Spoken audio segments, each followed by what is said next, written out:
Thank you. Senators Bernie Moreno and Ashley Moody, I'm sure this is not your first attendance of a Jewish event. And I say that also to our friends, the representatives of Congress who are here. You will note that they are long on introductions and short on speeches, which is what I intend to do, but I want to thank all those who preceded me for their heartwarming words, your heartfelt support, the way that you receive Sarah and me, my son Yair, our delegation that includes Minister Regev of the Israeli government, our ambassador to the UN, our ambassador to Washington, and of course our consul generals in both New York and in Miami. I want to thank all of you, rabbis, Tehillah. What a force of nature this woman is. It's amazing.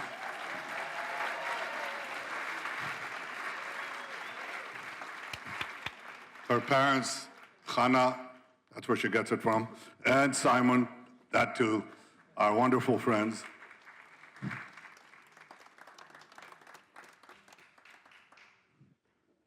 We stand here on the last day of 2025, here in Miami, in the great state of Florida.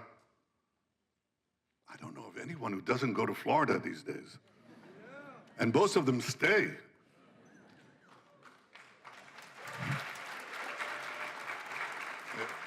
It's a pleasure to be among proud Jews and proud non-Jewish friends of the Jewish people in the state of Israel who understand that unity, strength, and resolve are the guardians and guarantors of our future. Unity, strength, and resolve. That's what makes the difference. Now, the tragedy of the history of our people is that having been exiled from our land, we lost strength, unity, and resolve. And the consequences were horrific, more than afflicted any other people in history. We were expelled from land to land. We suffered pogroms. We suffered massacres, culminating in the greatest massacre of them all, the Holocaust, in which 1/3 of our people were lost. Outside here, we had a gathering, a reception, and a man came up to me. He's 101 years old. His name is Jake Waxall. Jake, stand up, stand up. Stand up, Jake.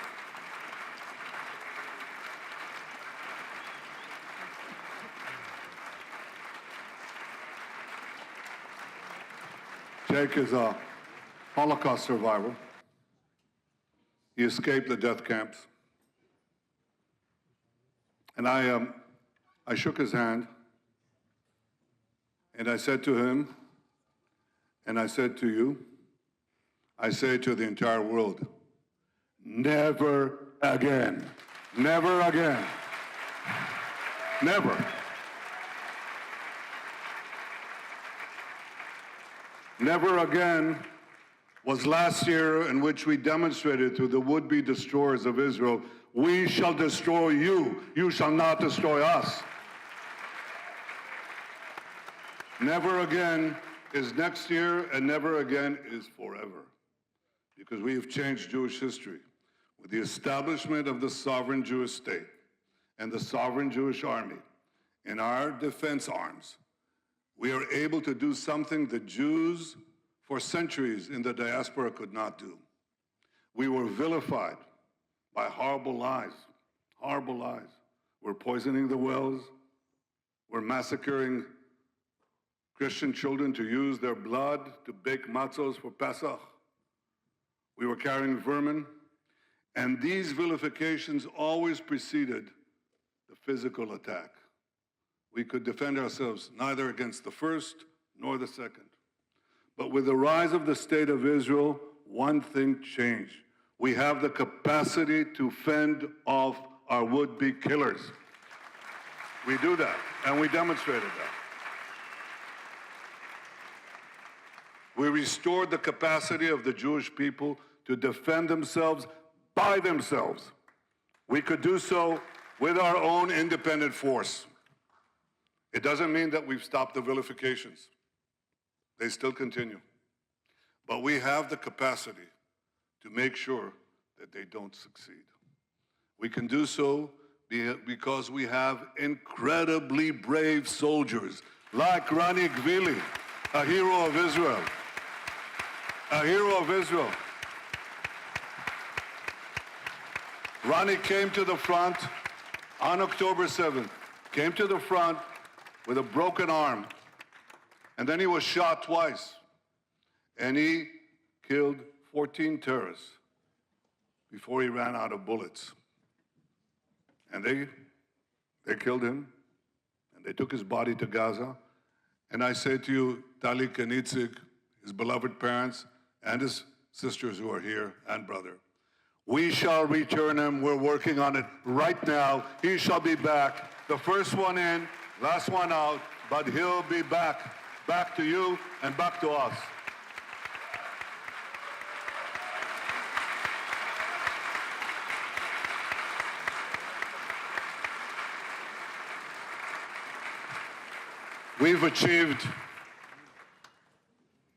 We achieved after the worst attack on the Jewish people since the Holocaust, when everybody thought that Israel was doomed, it was on the way down. That's what they said. It was on the way down. And could it survive? On the second day of the war, I said, we shall change the face of the Middle East. And with our incredibly brave soldiers, with our incredibly stalwart people, the citizens of Israel, President Trump asked me, how do those people, how do they stand it? How do they do it? And I said, well, see, I couldn't quote directly a great singer in Israel. I'll say it in Hebrew. You know that. It's the spirit. It's the spirit of our forefathers. It's the spirit of the heroes of Israel. It's the spirit of the Maccabees that has been reincarnated in the modern state of Israel. The bravery of our soldiers, the resolute stance of our people, and the correct and decisions that we took in the government that changed the face of battle and changed the face of the Middle East.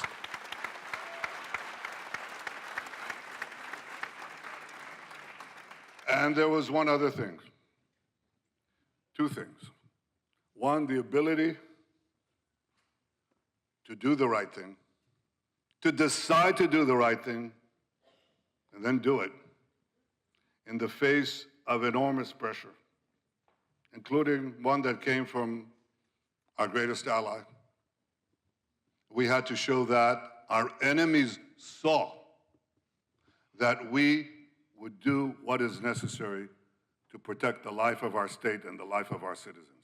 And the fact that we did it under enormous attack in the world press and under very difficult conditions with our American ally demonstrated the depth of our resolve. That was one thing that was demonstrated, and it registered. But the second thing that happened was that we also had the friendship of the United States and the support of a president like no other, President Donald J. Trump, and the support that he gave the state of Israel.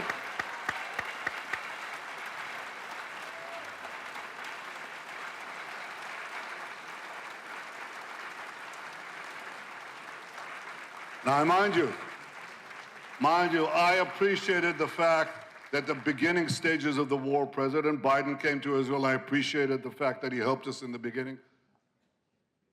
But President Trump has been unflinching, consistent.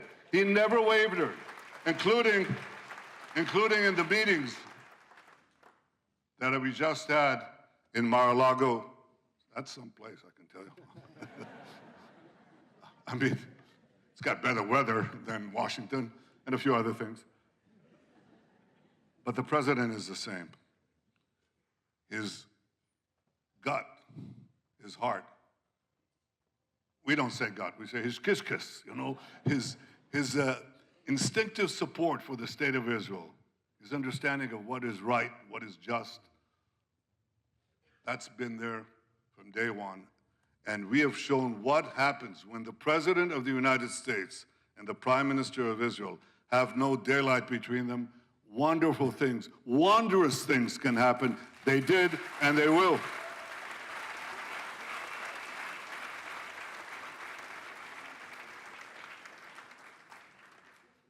So for many, they see the wonder of Israel. They see how this small nation, gigantic in talent and in spirit, can take on enemies 10, 20 times their size and win. You can see the fact that our economy, after 2 years of war, has been rated among the 3 top economies on the planet. That's because, and I'm very proud to have led a free market revolution that unleashed the incredible talents and genius embedded in our people, in our citizens, and that came to the fore. And I have to tell you that Israel has come out of this war stronger than ever before militarily, stronger than ever before economically. Strong. What does strong mean? Well, we just signed a $37 billion gas deal. That's strong. We just have Nvidia. Nvidia, you know Nvidia, small company, $4 trillion, you know. They decided to have a massive investment in Israel, and we welcome it. And all the economic indicators are amazing. Israel is a very strong country, and that bodes well for the future because you make alliances with the strong. You make peace with the strong. And we have opened up opportunities for peace that have never existed before. In the first term of President Trump's office, we did the Abraham Accords that brought 4 historic peace accords with 4 Arab states, and we're committed to do more. But the one thing that decides all that is our strength. It's peace through strength. It's prosperity through strength. It's hope through strength. And we are a very strong people. But it's true that we have an 8th front. And the 8th front is the rising tide of anti-Semitism around the world and the tremendous battle that we have for the truth. And if I can leave you with something today, it is this. Just as we fight the physical battle on the battlefield, and we win, we must also fight the battle for truth. We must also stand up to the scourge of anti-Semitism that endangers not only us, but every society it is infected. It starts with the Jews, it never ends with the Jews. You nip it at the bud.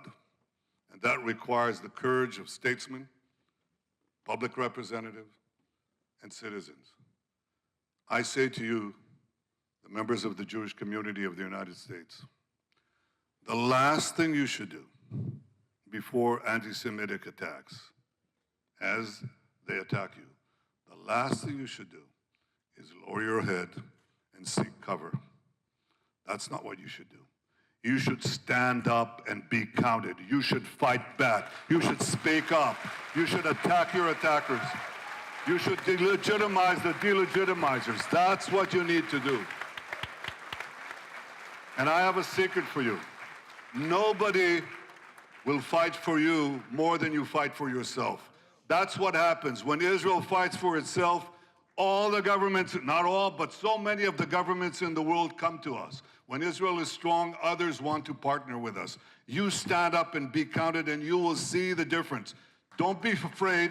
Don't cower. Don't lower your head. And to the young college student who asked me before, 17 years old, he said what to do. Speak up. Stand up. Fight back. That's the important thing. It's called fight, fight, fight. And then we shall win, win, win with God's help. Shana Tova to all of you. next year in Jerusalem, that's tomorrow. Thank you.